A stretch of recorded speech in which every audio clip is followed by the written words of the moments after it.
Okay.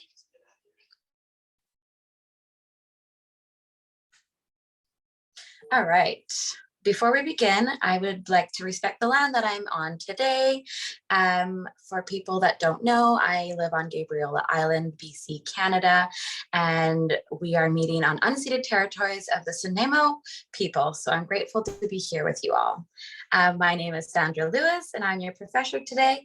I'm an herbalist, grower, and maker here on Gabriola Island. I own a business called On Our Farms, and I make a bunch of fun medicinal and herbal things, as well as teas and salves and balms and all that good stuff. And I am excited to teach you guys today how to make infused herbal oils. What is an infused herbal oil? Oil is where you gather a herb or flower, preferably dried, and soak it in a carrier oil. And we're going to learn all about that today and the different type of ways that you can go about it. There are some easier methods and some harder methods. Well, not hard, but longer methods. So over an extended period of time, there is long soaks and short soaks. And this will allow the beneficial chemicals and compounds of the plants to come out in these oils so you can use it for whatever you want. You can use countless ingredients to make natural skincare. And one of the things that I really love doing is finding medicinal herbs on my property or around when I'm walking and knowing that they're good for a skin problem, or say you got a bee sting on your walk and you're like, oh, I found some plantain on the ground. I can chew this up and put it on my bee sting. And that is a part of herbalism, which is so fun to know those plants around you. And yeah, infusing oils is an easy way to use for your skin.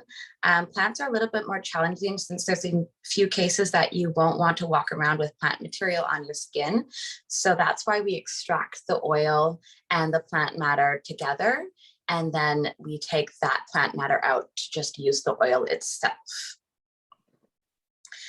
Plants can have incredible benefits for your skin, both inside and out. When we eat plant-based foods, our bodies and the nutrients in our bodies are super happy. So it's the whole saying, you are what you eat kind of scenario.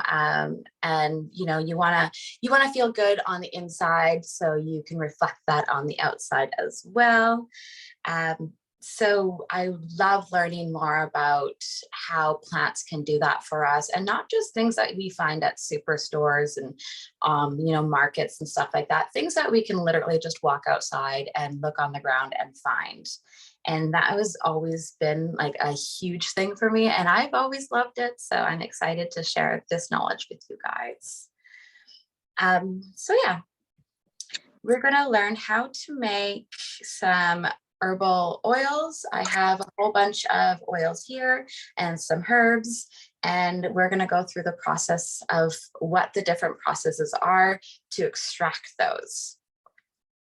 There's definitely many herbs to choose from when we are using herbs for our oils.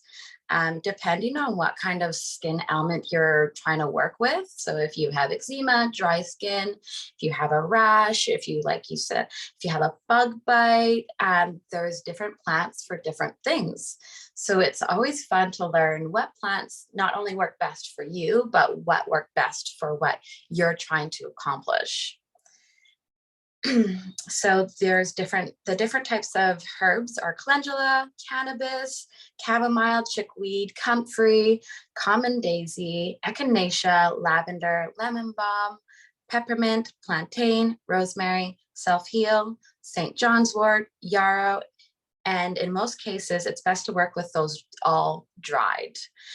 When you work with wet herbs and you're not doing it properly, you can run into the problem of maybe infesting your oil with mold. And we don't want that, because that is not good for the skin, nor is it good for your body. So drying is a huge process. The best way I like to dry plants is usually just bundling them in small batches. So if a plant has stalks, I usually, if it's a large plant, do 5 stalks per bundle, wrap it, hang it. As you can see behind me, I have a problem with hanging plants and just leaving them there because I think it's a really cute aesthetic. And you know what? You can do that too, but you can also use that for your herbal infusions or even make them into tea. You can also use a dehydrator. A dehydrator is a fast and easy way to do it. So you're not worrying about if it's if you have too much moisture in your house, or if it's not sunny enough for your herbs to dry. And it's not gonna really like take away from the plant matter that's inside your herbs, which is a big thing that can happen if you're leaving your plants to dry either for too long or in the sun where the sun is baking the plant nutrients out of it. So dehydrators are great when you set them to a low temperature and let them sit and do their thing, because you can literally just like turn it on, walk away, come back in a day or two, and you have your dried herbs.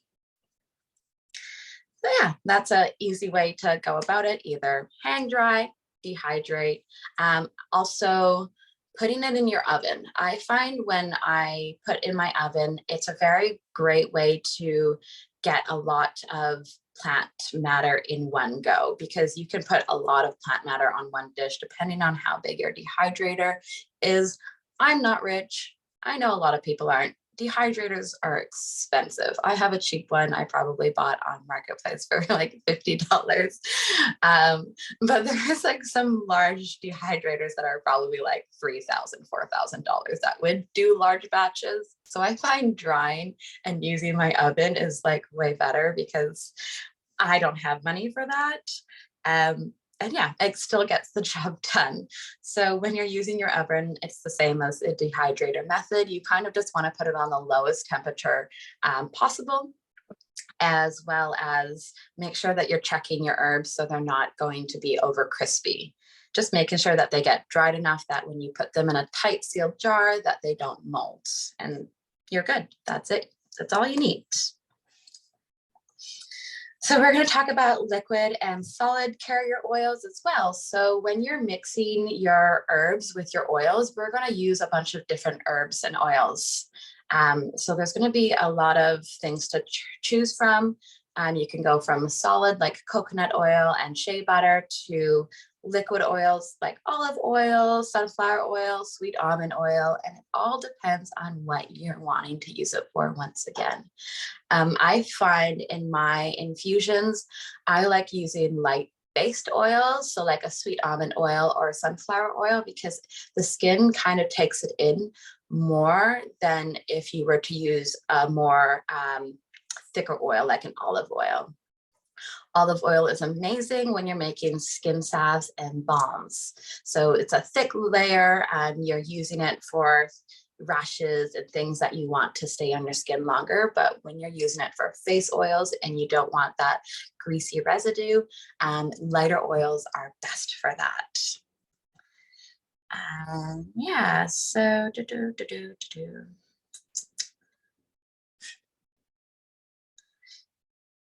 So there's a lot of different carrier oils, and I will name some of them. There is almond oil, avocado oil, fractionated coconut oil, olive oil, grapeseed oil, rice bran, safflower oil, sunflower oil, and a lot of these are light colored and are different than, you know, your extra virgin olive oil, which are really dark green. So those give you a nice color when you're using it just for face oil instead of having like a dark oil like olive oil. And then our harder solid oils are like our cocoa butters, coconut oil, lard, mango butter, shea butter, tallow, and many other heavy pore clogging oils that are great for skin creams instead, because you're using it in more of a whipped environment and whipped way instead of using it as like a full-on oil over your face. All right, so I wanted to talk to you guys about herbal oils versus essential oils as well. The oils you need to create herb infused oils are organic compounds made of glycerin and fatty acids. They include many of the oil methods in the next section that I'm going to teach you guys. And essential oils are made differently. Essential oils are used oils of the plant that are already potent and plant-based in skin therapy. They're not only the same consistency as carrier oil, but they don't work and are used in the same way as infused herbs. The vast majority are also unsafe to be used on the skin alone. So when you see an infused oil to an essential oil, you know right away that an infused oil can be safe for the skin. An essential oil is not safe for the skin because it needs to be diluted. So you are able to use your essential oil inside of your oils, but you wouldn't want to use your essential oils just by itself on your face, unless it's like something like a tea tree oil where you're just doing spot treatment.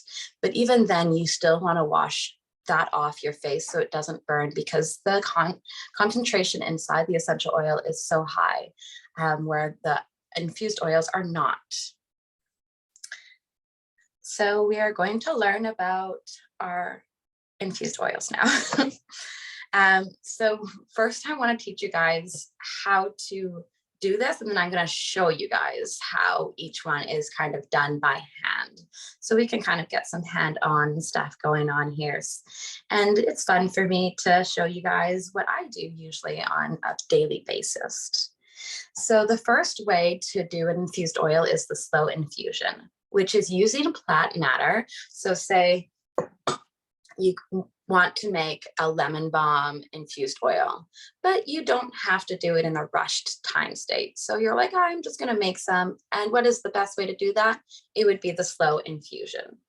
The slow infusion is when you're adding the plant compound into your oil. You can use your oil of choice, depending on what you're using it for, and add your plant matter to a jar and add your oils over top of that, making sure that your oil and your plant matter is not to the top at the same. You want your oil on top of your plant matter, and I will show you that later. So just loosely filling your jars and filling your oils all the way up to the top. And the best way for that to kind of infuse in with that oil is to just allow it to sit in a dark, cool space for up to 6 weeks.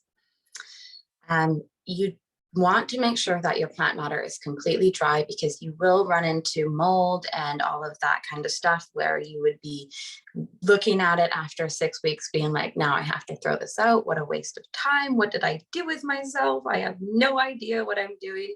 And I don't want you to feel like that. I want you to feel confident. I want you to go outside and pick some herbs and be like, I'm going to make this and I'm going to let it sit. And when I come back, I'm going to make myself something amazing. Do I recommend trying sun infusion? Yes, and that will be one of the infusions that I will talk about next. So plants have incredible benefits for the skin, both inside and out. You can use a lot of different plants in different methods, but a lot of those methods can take away from the nutrients of plants. So when you're doing slow infusion, where you're putting it in a dark place, you don't run into the risk of losing that nutrition that you're trying to get out of it. So slow infusion is the easiest and probably the best way to do it. But when you're on a time crunch and you want to make something fast, it's not the easiest, and you do have to wait. The minimum you can wait for it is 4 weeks, and the maximum is 6. And when you're done that, you would want to strain out your plant matter into a bigger jar, label it, make sure that you know your date, and you can store that again for up to 1 to 2 years. So we will be talking about the crock pot method next. The crock pot method is a faster way of doing it as well. And we will go back to, doing the sun infusion in a second, but the crock pot method is using your herbs and your oil and adding it into a crock pot. So you would want to use, I'm just gonna show you guys. You know what? It's way easier than showing with my hands. Let me get this set up for you guys. So here we have a little crock pot. It's empty inside right now.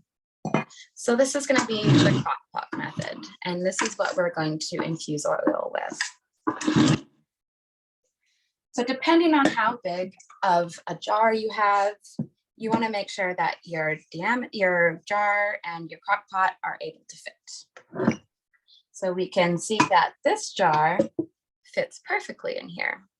So this is a herbal infusion that I've had for a while, and we're going to strain it today so I can show you guys how to strain it. So when you're adding your water into your crock pot, you want to make sure that you're always topping up your water to the very top.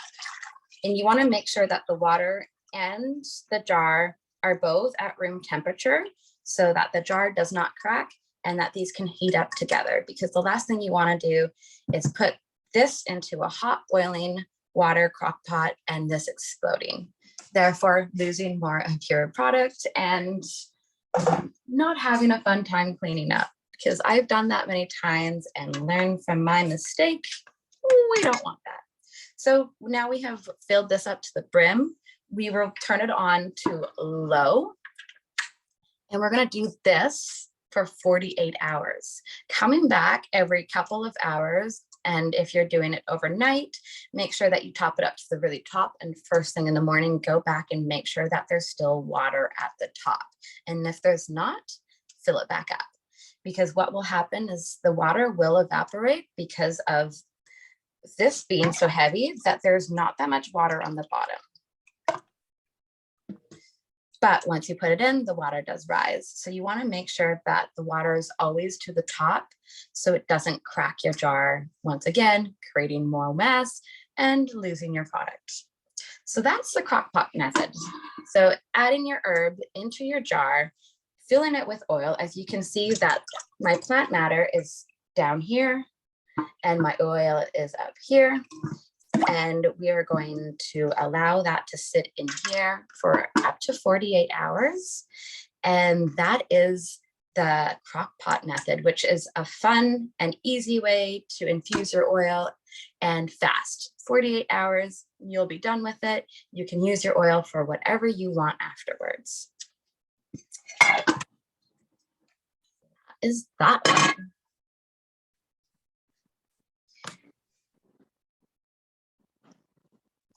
All right, so another fast method is a double broil method, which we all know that double broil is when you add something onto the oven.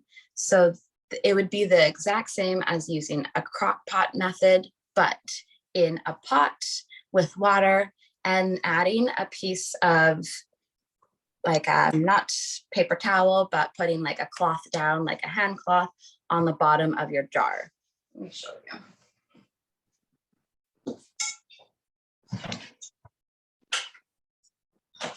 So we would be using a pot, using a cloth, putting it at the bottom of your jar, and then adding the oil that you're infusing into that jar, and then adding your water into that to the very top. And then you can put that on your oven on low. And that would allow for your for your oil to infuse with your plant matter. And it only takes 1 to 2 hours. So that's very fast. And you want to keep the temperature down between 120 and 140 Fahrenheit during that time. And make sure that you monitor it, because you don't want to walk away from it. And then you come back, and once again, what will happen? You will have a huge mess. And like I said, you don't want that. Oily messes are the worst messes to get off of your ovens, off of your hands, your clothes, your sinks. It's no fun. So don't do that. Learn from my mistakes. Don't do that. So yeah, always make sure that you're topping up your water. That's a very fast method. All right, so now we're going to learn how to do the sun infusion. Sun infusion is when you add your plant matter into a jar. Put this away.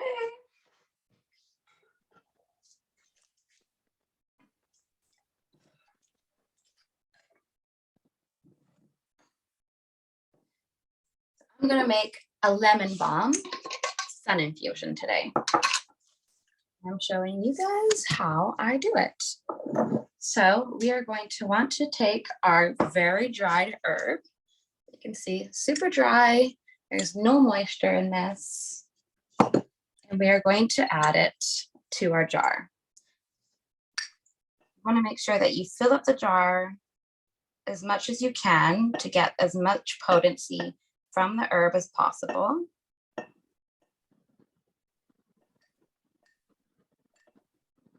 But still leaving room for your oil. About there. So I did about there. And now we're going to use oil. I'm going to use sweet almond oil for this one. We're going to add it to our jar, making sure that all of the plant matter is covered in our oil. So you can see that it's bubbling, so it's making its way to the bottom. So you kind of want to let it sit for a second and continuously add oil slowly so that the oil can get to the bottom of the jar. You can also do this with herbs, like cooking culinary herbs to make like oil infusions for the kitchen. So you can just get some olive oil, add it to a jar like this, put some rosemary or thyme or whatever you want, and just add olive oil in it and let that sit. Let it sit for a couple of weeks and you'd have your own flavored infused rosemary or thyme or whatever you put in there, garlic oil, which is very yummy. All right, so that has got it to the bottom. Now we're going to want to fill it up all the way to the top.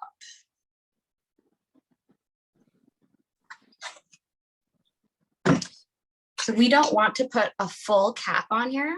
So we're going to take this off. What I do is I take some paper towel. I just put the top on like this. So it has room to breathe as well when it's infusing. And you can also add a label so you know what date you put it out in the sun. And you want to put that on a sunny counter. I'll put it over here. So the sun comes in on my window first thing in the morning, and you want to make sure that it's in a sunny area and the sun that can get through to it. So I'm taking off some of this paper towel here. Yeah, so just like that, add that in the sun, and that can sit there for about 1 to 2 weeks. You wouldn't want to do it longer than that because the sun is super powerful. You don't want your plant matter to be, you don't want the plant matter and the properties to be taken out of it from the sun. So yeah, let that sit there for about a week or two and then strain it. And then you can add that into another jar or the same jar after it's been strained and put that in a dark place. And that would be good for about a year or two, depending on how much you're using it.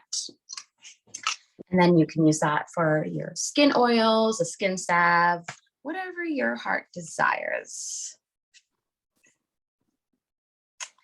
All right, next we will be talking about using fresh herbs to make infused oil. Using fresh herbs to make an infused oil is a little bit harder than the drying method, just because you have to have the risk, getting situated here. You will come into the risk of possibly infusing oil and mold together because the water inside the herb is still there. So you really have to be careful. So when you're using fresh herbs, you want to make sure that you're using herbs that don't have high water content.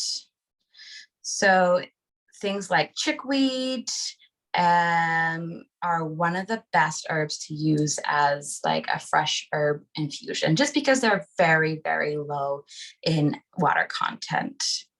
You would also want to leave like if you're doing that, like say dandelions, chickweeds, and there's a certain couple other ones, you'd want to leave the leaves or the plant to wilt for about 12 hours in the sun, just so it kind of gets excess water out, and you're able to use that in your slow infusion and herbal method. So you could add that to a jar, do the slow infusion is one of the best ways to do it, just because it gives the water content time to rise out, as well as the oil more time to get into the plant so it doesn't create any mold.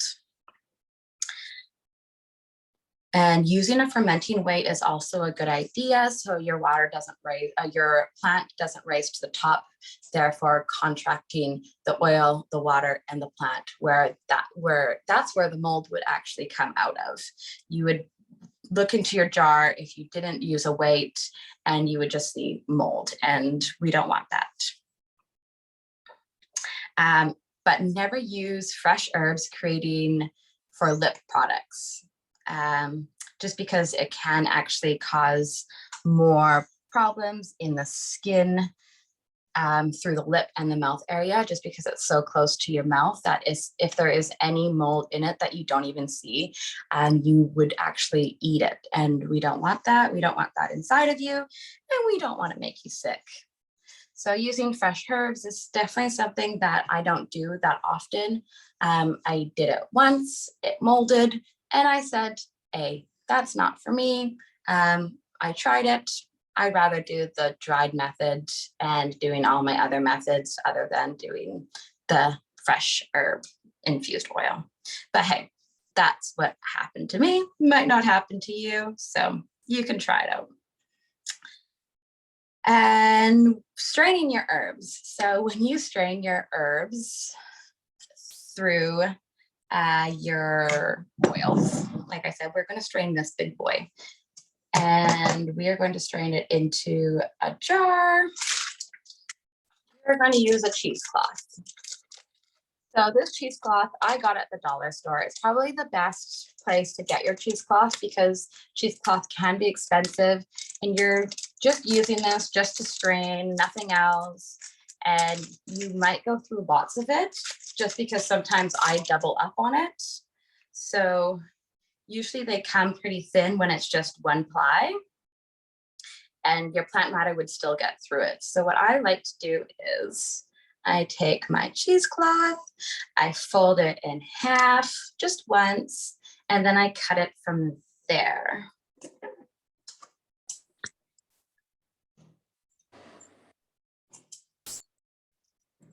So we're gonna do a cut.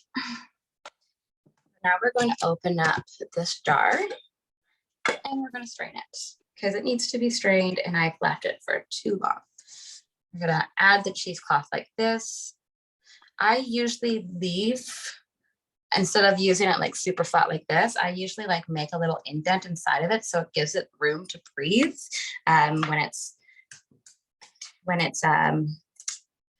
I'm taking my plant matter out and straining it. And I use elastic band. I go over top, still making sure that there's that little indent there. And I give my elastic band a double swirl over, so it's tight on there. We don't want to lose any herbs. We don't want to lose any oil. We don't want to have to do this 3 or 5 times. Nobody's got time for that. We want it easy. At least I do. I can't speak for everybody else, but I am a sucker for punishment. So we are going to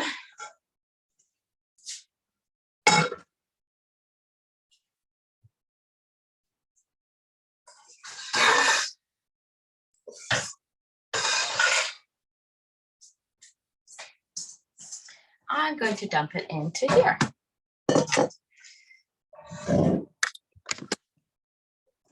So when you are straining your herbs, it's literally as easy as a cheesecloth and some elastic bands.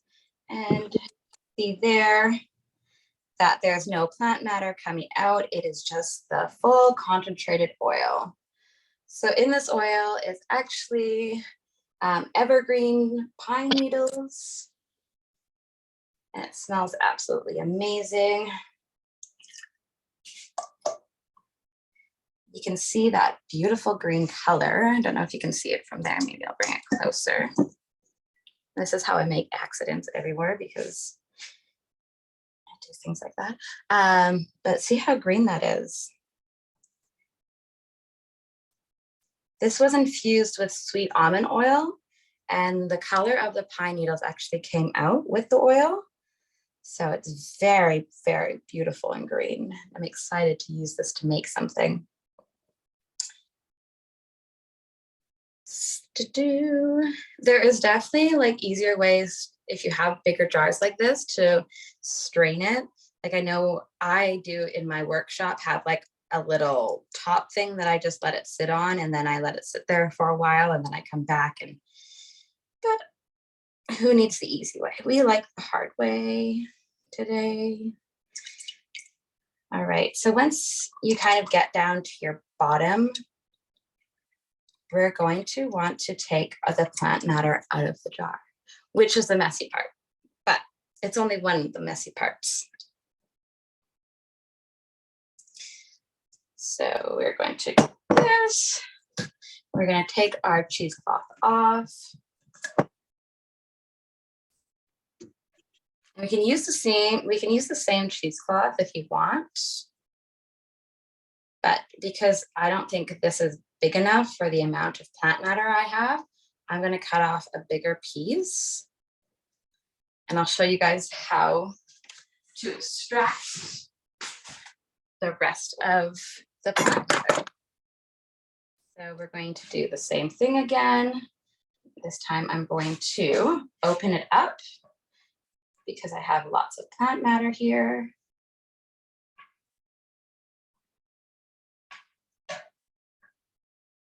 And then I'm going to fold it in half. And then I'm going to fold it in half again. So double time, fold it in half. And I'm going to set it over top of this, like so.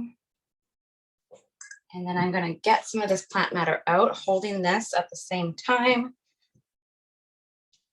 and shaking some plant matter out.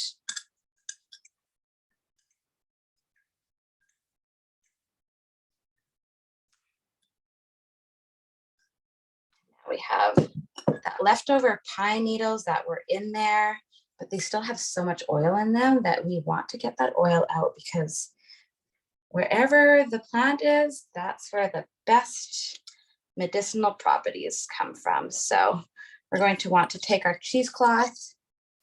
You can do this with a glove. I like doing it hands-on and getting dirty, but you can do this with a glove so you don't get oils all over your hand.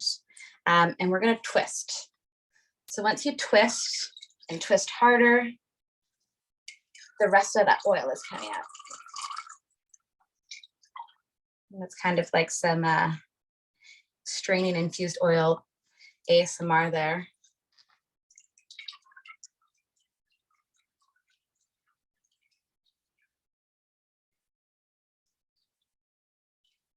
You want to just make sure that you twist as hard as you can through it all, just to get that plant matter and that oil out.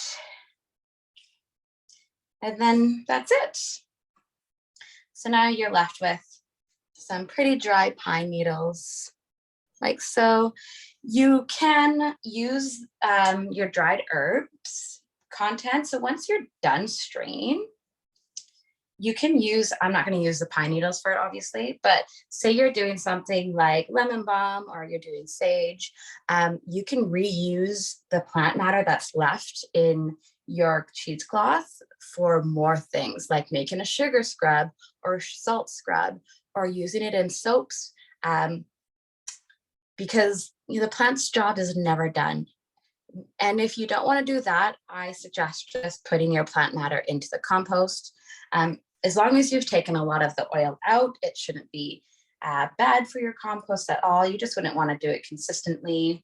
And also mixing your compost up with some brown papers and different types of stuff, not just oil and plant matter, because I don't think your compost will absolutely love it, but it won't hate it if it's just a little bit.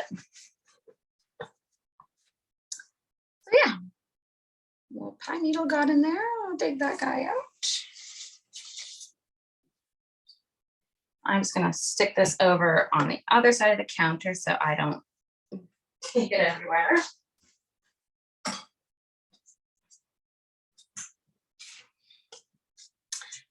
So we can see now that that is all just pure infused pine oil, the evergreen oil. And it smells so divine. So yeah, pretty easy, straightforward infusing herbs. It doesn't take much. As long as you feel confident in doing it, you can make a range of things. Like I said, I make a lot of beauty products, and this is the way that I usually make my skin oils. I make my infused oils to do a lot of my balms, which I have one here. So this is my everything balm, where I infuse a lot of different medicinal herbs and make this into a skin healing balm that is absolutely loved by everybody that uses it. And you just use your oil, some beeswax, a little bit of vitamin E to keep as a preservative, and like really good for your skin. And you can just make something like that. It's so simple. Use it for everyday use. It's so loved by your skin. You are absolutely just taking the earth and what it has provided for you and making it into something beautiful, instead of buying, things at the store that cost maybe $100 or something that your skin absolutely hates. We don't want that. We don't want to spend lots of money to feel good in our skin. We want to find it outside while we are walking, foraging, gardening, whatever you do best. All right, so let's talk about storing our herbal infusions. Like I said, a lot of your herbal infusions are able to be stored just in dark places for 2 years. Decent infused oils and glass bottles labeled with your date is the best thing to do. Always label your jars.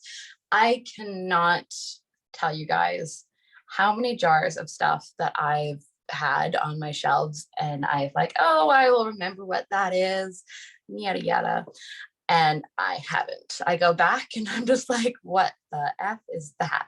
Like, what did I put in here? What is this? What is that? So learn from my mistakes. Once again, I can be your teacher from my mistakes, because I like making mistakes because I learn the hard way, but I don't want you guys to learn the hard way. I want you to learn the easy way. So label your jars.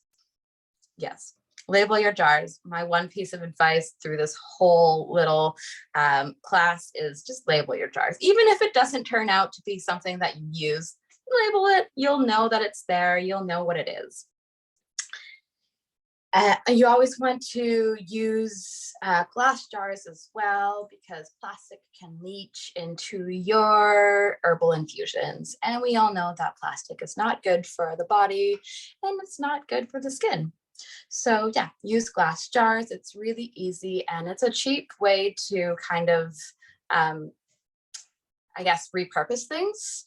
You can use a pickle jar that you finished your pickles, wash it out, give it a good rinse, sanitize it, and then you can use that as your herbal infusion jar. So yeah, reduce, reuse, recycle.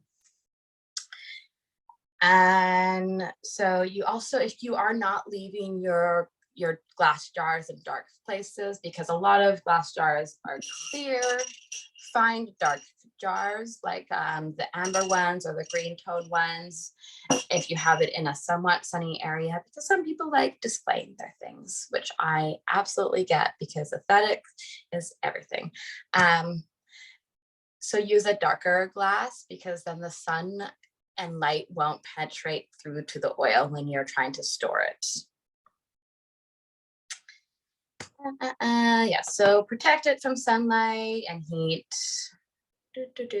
And make sure that you label it, date it. Best used within a year, but can last up to 2 years.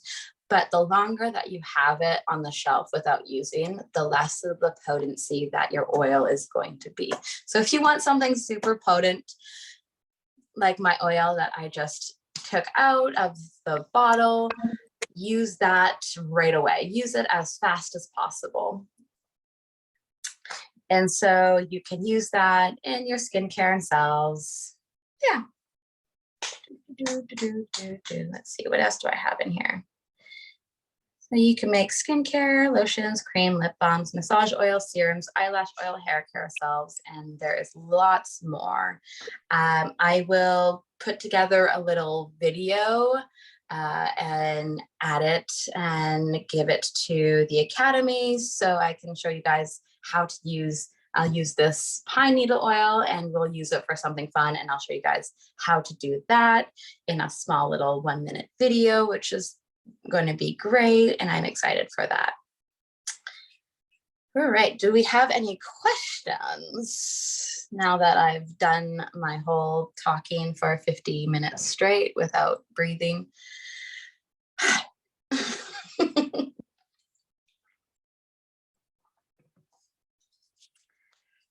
hope everybody enjoyed that. I hope everybody is able to walk away and be like, oh, great. Like, now that I know that that's how to do it, I can go and do that today. I can go do that tomorrow or whenever you feel like it. I actually have a question. Yeah. I'm Amina.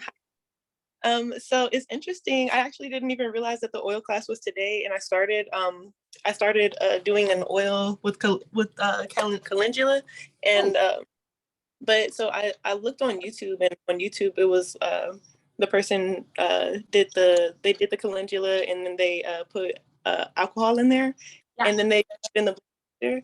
But I'm getting like a really, really strong alcohol smell, and I'm like, I don't know what to do now, like, because I don't want to just like, you know. Yeah, so for the alcohol infusions, which is something that I don't necessarily do just because of that reason, but the best way to get that alcohol smell out is leaving it open. The alcohol will evaporate, and then you'll be left with just the plant matter. Then you can use that in your herbal infusions further out. So you can add that to oils, you can add that to your lotions. It will be strong for a while, but your alcohol will just like go away after a while.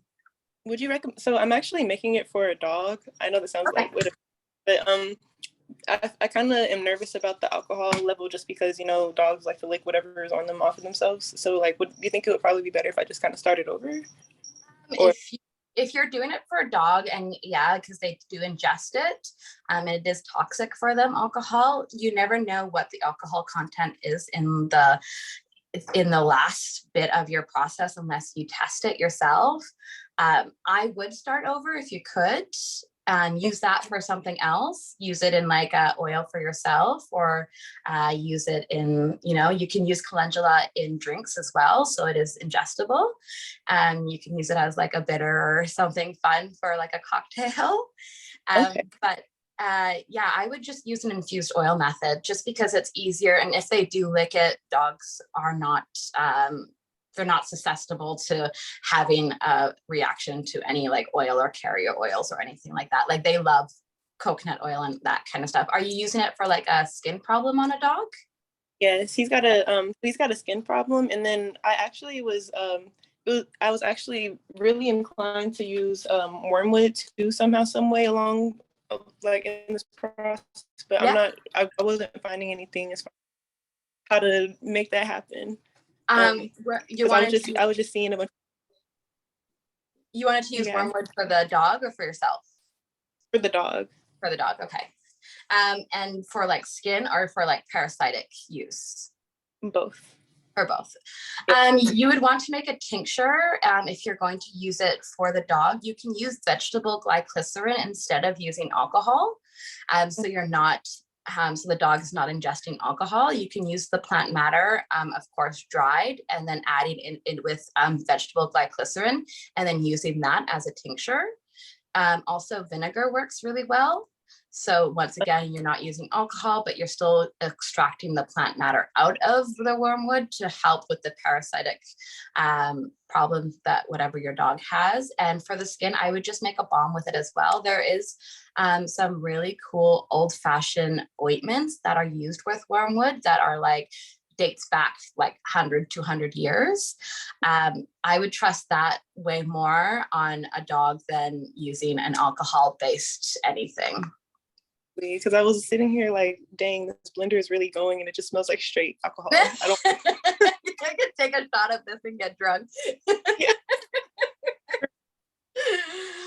Yeah, if you want, I would let it sit without a cap on for a couple days and let the alcohol dissipate, and then kind of see from there and see how you feel. But yeah, alcohol is toxic for dogs, and when it comes to ingesting it, especially when they're already not feeling well, and I'm not sure what the problems that or like borderline problems are there, but you don't want to add anything that's going to shock the system as well. So you want to kind of give something that's going to be mild for their stomach and mild for them to ingest.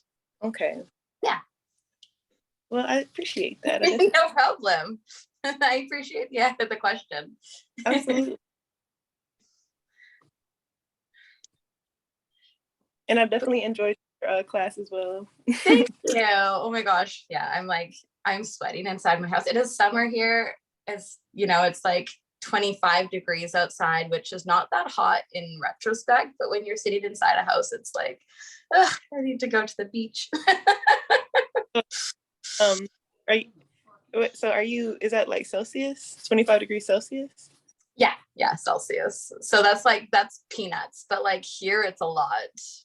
Yeah. It depends on where you are, because we're on a small island where it's like surrounded by ocean, but I'm literally like bombarded by sun all the time. So even though it says it's like 25 outside, it feels like it's like 30. And I'm not quite sure what that converts to in Fahrenheit, because I don't really use Fahrenheit that much. That's cool. Oh, let's see. There was another question there that I think I almost lost. Let's see. I got off the question. When to carrier would be best for use? Oh, that to go off the question. What carrier oil would be used? The best carrier oil for your dog versus a human. I would say coconut oil, just because it has a really low rate. Dogs do really love it. It's great for their digestion system. So it would, if you're using something to help, their insides, you would want something that they can ingest and kind of get into their body. So it does like go there instead of it just like sitting in their stomach.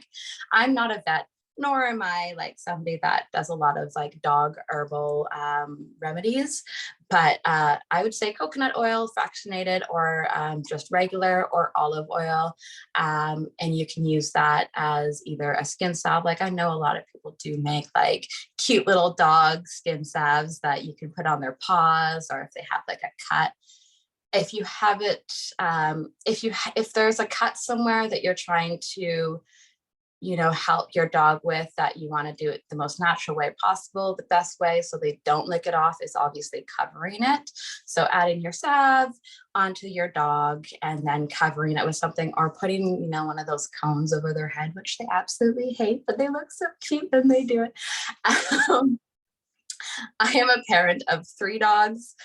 I have yet to run into the problem where I need to give them anything that is ingested, but my idea of how easy it would be for the dog to ingest something when it comes to an herb would be using something that their stomach already likes. So coconut oil and olive oil are probably the 2 best there and the safest to use for your dogs.